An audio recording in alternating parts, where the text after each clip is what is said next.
The Assembly will hear an address by His Excellency Gaston Alphonso Browne, Prime Minister and Minister for Finance, Corporate Governance and Public-Private Partnerships of Antigua and Barbuda. I request protocol to escort His Excellency. I have great pleasure in welcoming His Excellency Gaston Alphonso Browne, Prime Minister and Minister for Finance, Corporate Governance and Public-Private Partnerships of Antigua and Barbuda. I invite him to address the Assembly. Thank you very much, Excellency. Mr. President, Secretary General, distinguished delegates, ladies and gentlemen. As high representatives of our world's nations gather at this 77th session of the UN General Assembly, our peoples would have been right to expect great achievement of global peace and prosperous development. Unfortunately, it has not happened. 77 years ago, or 77 years have passed since the leaders of the world's big powers promised the international community that they would save succeeding generations from the scourge of war and promote social progress and better standards of life in larger freedom. The 5 victorious nations of the Second World War, they assigned to themselves permanent membership of the United Nations Security Council. They assumed the responsibility to implement the promises of the Charter, not only in their own interests, but also on behalf of the many nations which did not choose them and which had no option but to trust them. Mr. President, the state of today's world does not readily inspire such trust.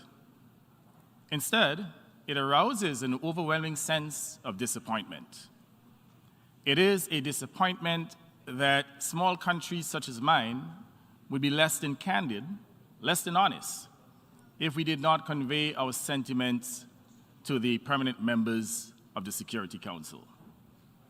We are obliged to ask, what happened to the commitments which were chiseled into the UN Charter as binding obligations and all, but particularly those in the Security Council who took to themselves the task of guardianship of peace and development? Lest we have forgotten, let my small nation remind all here gathered of those commitments, for they are commitments we took seriously and expected to be fulfilled. Commitments to practice tolerance and live together in peace with one another as good neighbors, and to unite our strength to maintain international peace and security, and to ensure by the acceptance of principles and the institution of methods that armed force shall not be used, save in the common interests, and to employ international machinery for the promotion of economic and social advancement of all peoples. Mr. President, our world is now gripped in a fearful atmosphere of economic and financial instability and the worry of expanded warfare. Every nation, without exception, is confronting escalating inflation, food shortages, high prices, and increasing debt. But the worst effects are being suffered by the poor and powerless, the small and exposed. There should be no doubt in this Assembly that trust in the Security Council has been diminished by the actions taken within its membership. Many small and defenseless nations now feel gravely unprotected by the weakening of the international legal order, which was our first, last, and only defense against aggression. Even worse, our developmental prospects and our hard work to rise up from poverty are being retarded by the high prices and severe disruptions that began with the COVID-19 pandemic and that are being exacerbated by the war on Ukraine. Therefore, Mr. President, we call on the permanent members of the Security Council to recommit themselves to the role which they assumed and pledged to safeguard. Peace must be restored for the world's sake. and should be restored soon. It is the permanent members of the Security Council, all of them, which have that primary obligation. To abandon that obligation in the pursuit of selfish desires legitimizes the call for reform and an expansion of the Security Council. Concerted action by the Security Council is necessary to prevent major human rights violations, to stop ongoing breaches, and address global conflicts. If this fails to happen with the urgency that is required, it may call for the General Assembly to initiate its own global actions and to authorize their implementation. I do not anticipate that this call for action by the General Assembly would be welcomed by the permanent members of the Security Council, and that is fine. However, each of them must understand the deep concern of other nations when the Council is dysfunctional on issues whose effects are global. Peace in the world is not a commodity to be traded. It is a right to be protected in the interest of all. This observation is also strongly pertinent to the issue of climate change, which poses an existential threat to small island states and countries with low-lying coastlines. We'll all recall that last December, due to a veto by one of the 5 permanent members, the Security Council had to reject a draft resolution framing the problem of climate change as a threat to international peace and security. That was extremely unfortunate. That draft resolution was co-sponsored by 113 member states, representing the second highest number of countries to support a draft resolution in the history of the Security Council. Yet, it was vetoed. Mr. President, is it fair that the evidence-based resolution, which emanated from the concerns and anxieties of so large a host of nations, should be vetoed by a single country? Climate change remains the single greatest common threat to all mankind. And more so for small island developing state SIDS, which lack the financial resources to adapt to the mortal shocks and to rebuild in the aftermath. SIDS have a legitimate and urgent concern. For although collectively we contribute the least to CO2 emissions, a mere 0.2%, we are the greatest victims, not only because of unattended loss and damage to our lives and livelihoods, but also because the very existence of our countries is fatally endangered. Mr. President, the global effects of global warming are universal. They reach every country. But it is vital that we all understand that inasmuch as global warming is universal, its damaging effects are not the same. The burden falls mostly on the poor in small developing nations, such as mine. And that is why, as the representative of the people of Antigua and Barbuda, I must stand up for their rights, including their right to livelihoods and to life. My voice cannot be stilled while danger gathers in the skies above my small and vulnerable country. I have no choice but to fight unrelentingly for climate justice. And that's precisely what I shall do. Distinguished colleagues, many are beginning to lose faith in the Security Council. We must not be forced to lose faith also in the collective authority of this UN General Assembly. And that is why my government urges this Assembly to act on behalf of the smallest and most powerless among us, and in the interests of global justice. Distinguished colleagues, an opportunity looms for action. It is the resolution being sought by Vanuatu from this Assembly in the coming months to request the International Court of Justice to give an advisory opinion that will clarify the legal obligations of states to protect human rights and environments from climate change. If our nations indeed gravely concerned about the ravages of climate change, which has spared no country, they will support Vanuatu's request. Not to support Vanuatu's resolution would be a vote to circumvent a decision on the legal obligations of each nation. Not to support Vanuatu's resolution would be a vote to prolong this period of abuse, thereby imperiling human civilization. I also draw attention to an initiative taken by my own country, Antigua and Barbuda, in solidarity with Tuvalu and Palau.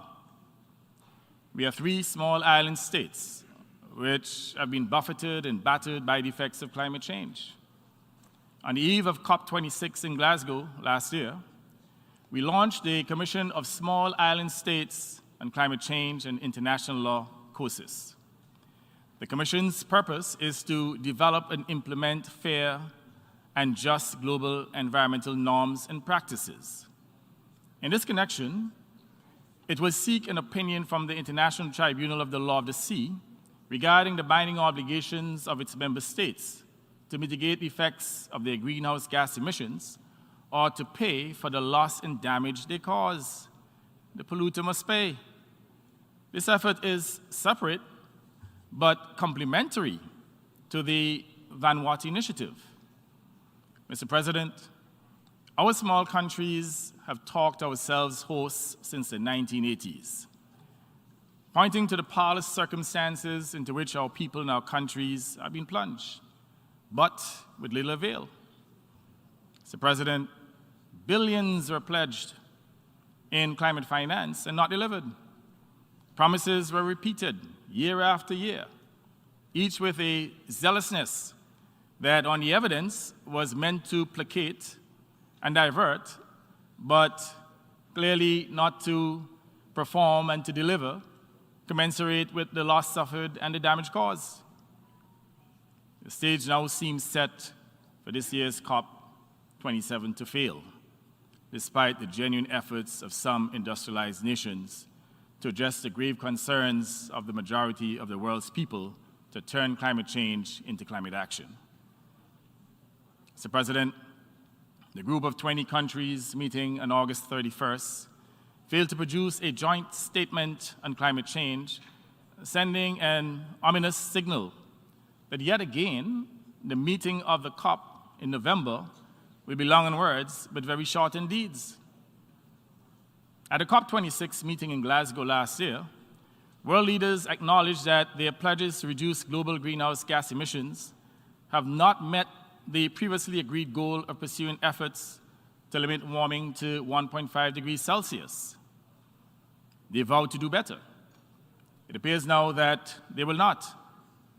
And this is despite the fact that, as Secretary General Guterres observed, we are in a climate emergency that is literally setting our planet on fire. In other words, they're burning down the planet.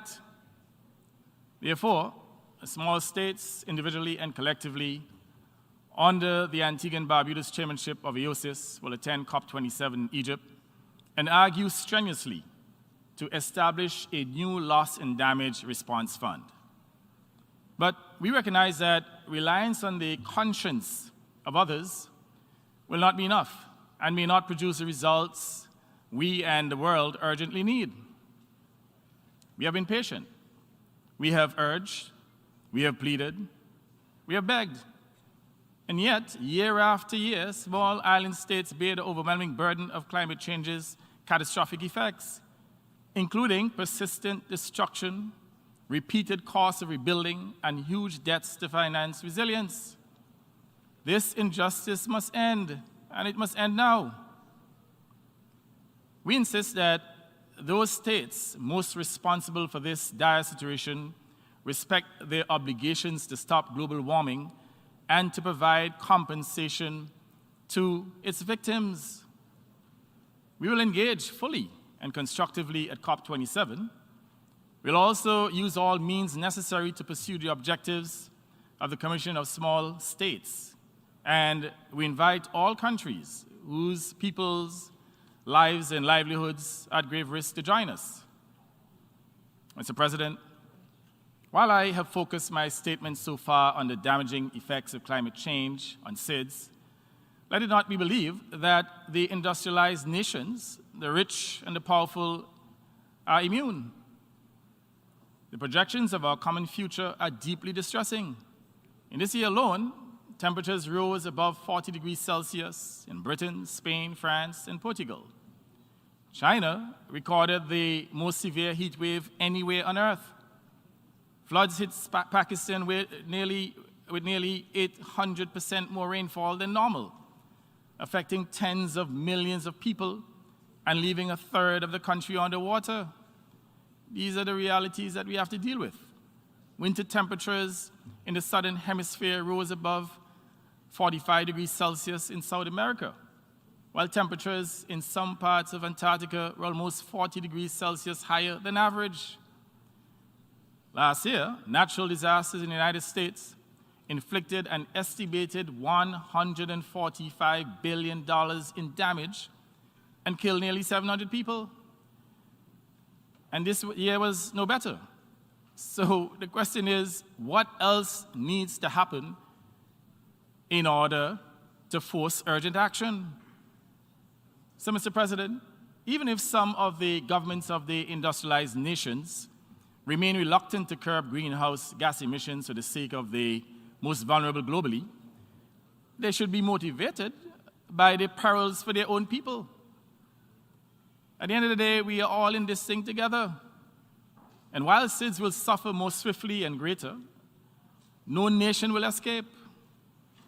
A global, all-of-society response is required to effectively combat climate change. There's no other option. There's no other viable option. I therefore plead with all governments to act on the evidence and to do all in their power to curb greenhouse gas emissions to stop climate change. Mr. President, I turn now to other international conditions which have unfairly delayed economic development and social progress of SIDS. I'll start with the Cuban embargo imposed by the United States that is hampering the Cuban people in their collective efforts to achieve economic and social development. This unjust embargo is seriously undermining Cuba's efforts to eliminate poverty and improve the living standards of its people. The government of Antigua and Barbuda urges the United States to immediately lift the 60-year economic embargo against Cuba and allow the 11 million Cubans an opportunity to be prosperous and a fair chance at achieving the Sustainable Development Goals. Antigua and Barbuda looks forward to the normalization of relations between the United States and Venezuela in the interest of hemispheric peace and prosperity.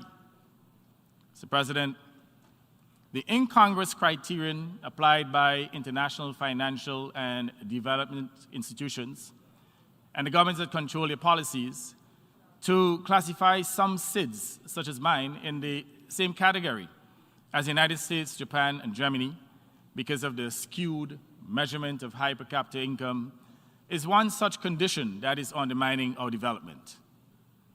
For decades, my small country has been denied access to concessional financing because of this single criterion. The criterion of high per capita income also fails to take account of the structural limitations to include limited natural resources and the reality that we are compelled to import a large percentage of our goods for consumption. For our people to survive and to pay for the high cost of even basic imports, their earning capacity must align with the costs they confront. In this connection, my government is thankful to the former president of this General Assembly, His Excellency Abdullah Shahid of the Maldives, for establishing the high-level panel of experts to, inter alia, provide recommendations on the potential development, finalization, and use of a multi-dimensional vulnerability index, an MVI, for small island developing states. We also thank Secretary General Guterres for the proactive stance that he has taken on the MVI in finding lasting solutions to the barriers that prevents access to concessional financing to SIDS. I was honored on behalf of the people of Antigua and Barbuda to be appointed as a co-chair of the expert panel, along with the former Prime Minister of Norway, Her Excellency Ms. Erna Solberg. It is our intention that the report and recommendations of the panel will be factual and evidence-based, and it will open the way for indicators that better reflect the vulnerabilities and challenges faced by small island developing states. For too long, the persistent use of per capita income as the primary criterion for determining access to concessional or grant resources has denied small and vulnerable countries such as mine access to concessional financing and tailored debt relief measures. I call in this General Assembly and all its participants to seize the opportunity to correct a wrong that has persisted far too long, and that has punished middle and high-income SIDS that have performed well economically and politically despite the odds that are stacked against them. It is time to stop penalizing SIDS for good performance. It is time to reward and incentivize them so that they can improve their accomplishments to achieve the SDGs and the ability to respond to endogenous and exogenous shocks. Mr. President, a consequence of the disasters spawned by climate change and the locked door to concessional financing for many SIDS is high unsustainable debt. Many of our countries have been forced to the commercial lending market to borrow in order to rebuild after disasters. We have also forced to do so after the economic devastation caused by the COVID-19 pandemic. The international financial institutions and the governments that control them are well aware that our debt burden is unsustainable, and yet the Paris Club will not reschedule debt or engage about ways to ease the burden. Our options are more debt and more onerous interest rates from the commercial lending market, or to surrender literally burdensome taxing conditions on our people. Now, Mr. President, it is no choice at all. One is as difficult as the other, and each consigns our small nations to struggle. Many of us have done so, and we will continue to do so to survive and not to submit to the demands to make the lives of our people harder. Mr. President, the international community bears responsibility for these blights upon our small countries which we did not create. The time is upon us to change the direction in how the international community responds to SIDS. In 2024, Antigua and Barbuda will host the 4th UN International Conference for SIDS, a conference that must deliver for all small island developing states. A conference unlike any other. We can't do this alone. We need each and every member state, starting now, to begin the process of recommitting to SIDS and offer lasting solutions to our needs. Mr. President, Excellencies, we did not start wars. We created no pandemic. We did not cause climate change. Is it not right for the rich nations of the world to contribute to alleviating the problems that have been thrusted upon small developing states? Mr. President, the theme of this General Assembly is a watershed moment, transformative solutions to interlocking challenges. This Assembly is indeed meeting at a watershed moment. The world is dominated now not by a conflict in the developing world, but very much in the developed world, and in an expression of the underlying suspicions that have continued to exist between the nations of the East and the West. The effects of the conflict exposed by the war in Ukraine have reached every nation.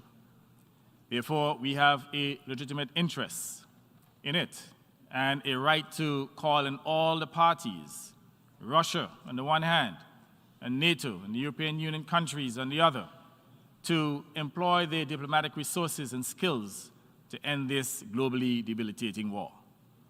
Interlocked with the severe challenges of the conflict are climate change, the lingering economic effects of COVID-19, growing economic inequality between nations, high debt burdens without relief, and persistent poverty. These interconnected challenges demand meaningful international cooperation, not just words, but deeds. At this watershed moment, I plead with this assembly, please let us turn words into collective action. I thank you, Mr. President. On behalf of the Assembly, I wish to thank the Prime Minister and Minister for Finance, Corporate Governance and Public-Private Partnerships of Antigua and Barbuda for the statement just made, and I request protocol to escort His Excellency.